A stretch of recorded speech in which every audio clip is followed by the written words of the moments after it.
খুতবা দেওয়ার জন্য তিনি দাঁড়িয়েছেন। প্রথম সিঁড়িতে তিনি যখন পা রাখলেন, তিনি সজোরে বললেন আমিন। তখন সাহাবায়ে কেরাম তারাও বসে থাকতে পারে নাই, তারাও সজোরে বলল কি আমিন। আল্লাহর হাবিব একটা আমল করলে সাহাবায়ে কেরাম বসে থাকবে এইরকম নয়, আল্লাহ রাসূল যে আমলটাই করবেন ঠিক হুবহু সেই আমল সাহাবায়ে কেরাম করতেন। সুবহানাল্লাহ। একজন সাহাবী আল্লাহর হাবিব মুহাম্মদ সাল্লাল্লাহু আলাইহি ওয়াসাল্লাম তিনি যখন সওমে বেসাল পালন করতে লাগলেন, একদিন, 2 দিন, 3 দিন, 4 দিন, এক সপ্তাহ, 15 দিন, 1 মাস পর্যন্ত তিনি সওমে বেসাল পালন করতেন। সাহাবায়ে কেরাম আল্লাহর হাবিবকে এমন ভাবে অনুসরণ করতেন, একটা আমল সাহাবায়ে কেরামদের কাছ থেকে ছুটে যেত না। হুবহু আল্লাহর হাবিব যে আমল করতেন সেই আমলটাই তারা করতেন। সওমে বেসাল যখন পালন করতে লাগলেন, একজন সাহাবী সওমে বেসাল শুরু করলেন। 1 দিন পার হয়ে গেল, 2 দিন পার হয়ে গেল, 3 দিনের মাথায় সাহাবী অসুস্থ হয়ে গেল। খবর চলে গেল মদিনার মুনাওয়ারায় মসজিদে নববীতে। আল্লাহর হাবিব বললেন কি কারণে আমার সেই সাহাবী অসুস্থ হয়ে গেল, খবর নাও। খবর নিয়ে দেখেন সাহাবী সওমে বেসাল পালন করতে লাগলেন। তখন আল্লাহর হাবিব বলেন, ও সাহাবারা, সব আমল তোমরা করো না, যেটা আমি আদেশ করি, যেটা আমি নিষেধ করি, আমার মনোসম্মতি যেই আমলের উপরে দেয় সেই আমলটা তোমরা করবা। এমন স্পেশাল এমন অনেক আমল আছে যেটা আমি মুহাম্মদ সাল্লাল্লাহু আলাইহি ওয়াসাল্লামের জন্য আল্লাহ রাব্বুল আলামিন খাস করে দিয়েছে। এটা আমার জন্য খাস, তোমাদের জন্য নয়। এরপরে আল্লাহর হাবিব বলেন, আমি সওমে বেসাল পালন করি 1 সপ্তাহ ব্যাপী, 15 দিন ব্যাপী, 1 মাস ব্যাপী আমি কোনো খানা পানাহার করি না। তোমরা শুনে রাখো, যে আল্লাহ রাব্বুল আলামিনের হাতের মুঠোয় আমার প্রাণ, সে আল্লাহর নামে শপথ করে বলছি, আমার আল্লাহ রাব্বুল আলামিন আমাকে খাওয়ায় এবং পান করায়, তোমরা তা দেখো না। তোমরা সেটা দেখো না, আমার আল্লাহ আমাকে খাওয়ায়, আমার আল্লাহ আমাকে পান করায়। অতএব সওমে বেসাল তোমরা পালন করতে পারবে না, এটা আমার জন্য খাস। সাহাবায়ে কেরাম এইরকম আল্লাহ রাসূলকে অনুসরণ করতেন। সুবহানাল্লাহ। আল্লাহর হাবিব মসজিদে নববীতে প্রথম সিঁড়িতে উঠার পরে তিনি বললেন আমিন। সাহাবায়ে কেরাম তারাও বললেন আমিন।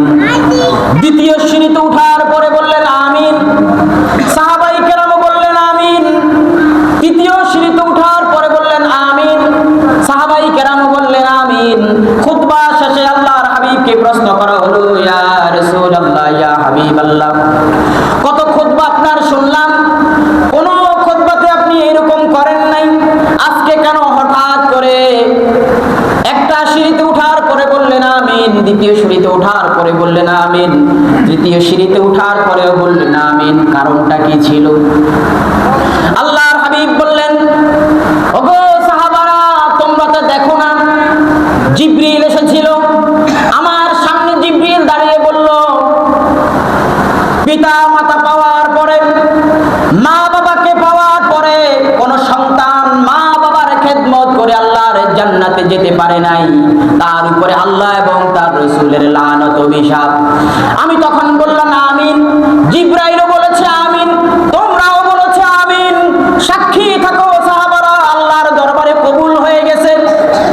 মা বাবা পাওয়ার পরে, পিতা মাতাকে পাওয়ার পরে তাদের কদম ধোয়া জান্নাতে যেতে পারো নাই, তোমার মতো কপাল পারা দুনিয়াতে আর কেউ নাই। মনে রাখবেন, পিতা মাতার মনে কষ্ট যারা দেয়, নিঃসন্দেহে বলতে পারেন সে জাহান্নামী। তার কারণ হলো খোদ সাহাবীও পরিত্রাণ পায় নাই, খোদ সাহাবীও পরিত্রাণ পায় নাই, আলকামাও পরিত্রাণ পায় নাই।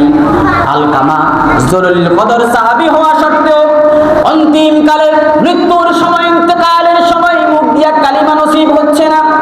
যতক্ষণ না মা ক্ষমা নাই, ততক্ষণ কালিমা নসিব হয় নাই, মা ক্ষমা করতে দেরি, কালিমা পড়ে আল্লাহ রব্বুল আলামিনের জান্নাতে যেতে দেরি হয় নাই। কোথায় সাহাবী, কোথায় আমরা? পিতামাতার কদম ধোয়া জান্নাত লাভ করার দরকার আছে না নাই? হুমা জান্নাতুকা ওয়া নারুকা, পিতামাতা তোমার জান্নাত, পিতামাতা তোমার জাহান্নাম। যার ঘরে মা আছে, বাবা আছে, নিঃসন্দেহে বলতে পারেন তার ঘরে আল্লাহর জান্নাত আছে। যার ঘরে বাবা মা আছে তার ঘরে আল্লাহর জান্নাত আছে। যার ঘরে বাবা মা আছে তার ঘরে আল্লাহর রহমত আছে। যার ঘরে বাবা আর মা নাই তার ঘরে জান্নাতও নাই, আল্লাহর রহমতও তার ঘরে নাই।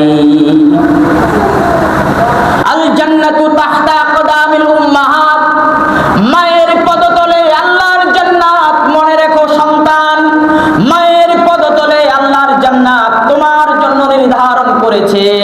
অতএব পিতামাতার কদম ধোয়া, তাদের সম্মান করেন, তাদেরকে খেদমত করে, তাদেরকে ভালোবেসে আল্লাহর জান্নাতে যাবা, এটাই তোমার কামনা হবে, এটাই তোমার বাসনা হবে, ঠিক না?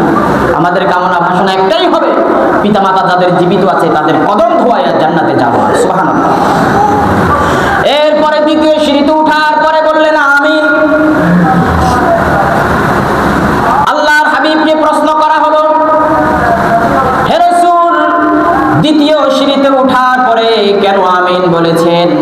এই জন্য আমিন বললাম, যেই ব্যক্তি জীবদ্দশায় রমাদানুল মুবারক পেল, রমাদানুল মুবারক পেয়ে আল্লাহ রহমত অর্জন করতে পারে নাই, নিজের গুনাহ সমূহ ক্ষমা নিতে পারে নাই, পরিশেষে আল্লাহর জান্নাতে যেতে পারে নাই, তার উপর আল্লাহর লানত। আল্লাহর হাবিব তখন বললেন আমিন, জিবরিলও বলেছে আমিন, সাহাবায়ে কেরাম বলেছেন আমিন। সুতরাং আল্লাহর দরবারে কবুল আর মঞ্জুর হয়ে গেছে। পার্লামেন্টে যখন কোনো দাবি উত্থাপন করা হয়, স্পিকার, মাননীয় স্পিকার এর সামনে একটা দাবি উত্থাপন করা হয়, মাননীয় স্পিকার যখন সেই দাবি তিনি বলেন, বলার পরে তিনি উন্মুক্তভাবে একটা প্রশ্ন ছুড়ে দেন, হ্যাঁ অথবা না। যারা যেই পক্ষে হ্যাঁ ভোট করেছে তিনি বলেন হ্যাঁ জয়যুক্ত হয়েছে, হ্যাঁ জয়যুক্ত হয়েছে, ঠিক কি না? কুল কায়নাতের রহমতের নবী যা রাসূল আল্লাহ পাক কুল কায়নাতকে সৃজন করলেন, সেই নবী আমিন বলেছে, জিবরিল আমিন বলেছে, সমস্ত সাহাবায়ে আমিন বলেছে। অবশ্যই আল্লাহর দরবারে, আল্লাহর পার্লামেন্টে সেটা গ্রান্টেড হয়ে গেছে, এটা নিঃসন্দেহে আল্লাহর দরবারে কবুল হয়ে গেছে, ঠিক কি না? এরপরে তৃতীয় সিঁড়িতে কেন আমিন বললেন?